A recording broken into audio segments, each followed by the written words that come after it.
અંબાજીમાં વિશ્વ બંજારા દિવસ નિમિત્તે એક વિશાળ રક્તદાન શિબિરનું આયોજન કરવામાં આવ્યું હતું. આ શિબિરનું આયોજન બાબા રામદેવ પેટ ટેકરી પર કરવામાં આવ્યું હતું. આ શિબિરમાં બંજારા સમાજના લોકો સાથે અન્ય સેવાભાવી નાગરિકોએ પણ ઉત્સાહપૂર્વક ભાગ લીધો હતો. તો રક્તદાન કરનાર તમામ વ્યક્તિઓને પ્રમાણપત્ર આપવામાં આવ્યા હતા. રક્તદાન શિબિરનો મુખ્ય ઉદ્દેશ્ય જરૂરિયાતમંદ લોકોને મદદરૂપ થવાનો છે. અકસ્માત કે ગંભીર બીમારીના કિસ્સામાં ઘણી વખત લોકોને રક્તની જરૂર પડતી હોય છે. આવા સમયે રક્તની અછત ન સર્જાય તે માટે આવા શિબિરો મહત્વપૂર્ણ ભૂમિકા ભજવે છે. દેશભરમાં વિવિધ સેવાભાવી સંસ્થાઓ અને ટ્રસ્ટો નિયમિતપણે રક્તદાન શિબિરોનું આયોજન કરે છે.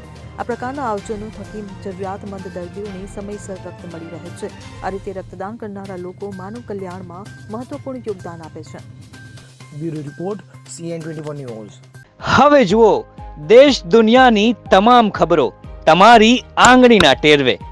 ઉઠાવો મોબાઈલ અને Google Play Store પરથી ડાઉનલોડ કરો અમારી CN24 ન્યૂઝ મોબાઈલ એપ.